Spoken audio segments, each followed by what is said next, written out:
Quite believe I'm saying this, but allegedly, as ever, Prince Harry and Meghan Markle have decided to go quiet. But what about this time? Hi, good morning, Neil. Sean here in the heart of London. Thanks for joining me today. Lovely to see you as ever. Hope you're all keeping well. Ooh, it's a bit nippy out here today. Winter has returned, as they say. It's like instant Botox, isn't it, though, on your face when you go out first thing, you know what I mean? It's like, ooh. But never mind, as ever, back to your breaking royal story of the day. Now, this particular story, as you know, has been gaining momentum now for weeks and weeks on end. And it's interesting, isn't it? Because sadly last week we saw the stripping of the military titles and, of course, His Royal Highness status for the Duke of York, Prince Andrew, by his own mother, Our Gracious Majesty the Queen. Simply forced into a corner. You know, it's very, very difficult, very distressing for all concerned. It's interesting also to note there's a story about the Grenadier Guards cheering when this apparently happened. Let me just put that particular story to bed. It simply didn't happen.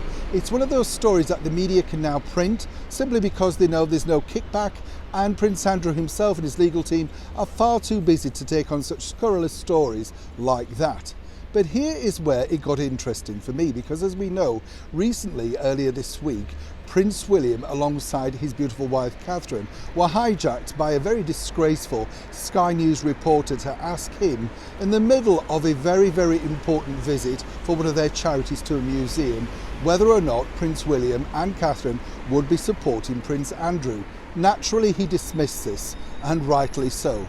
But what's interesting to note also is, we can tell you first here on the show, and as I say, I'm stunned by this particular story, that both Prince Harry and Meghan Markle have agreed, in principle, not to discuss Prince Andrew in public at all.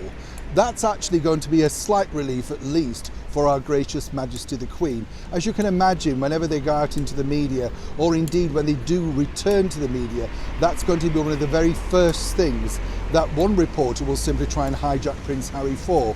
We know he's next going to be live on a session for Better Up, that's one of the many jobs that he's got, on February the 3rd. And I've been assured, and of course, as ever, we have to say allegedly, that he simply won't be discussing any members of his family, particularly Prince Andrew. So for now, at least, they have learned for a short period to zip it. Neil Sean in the very heart of London.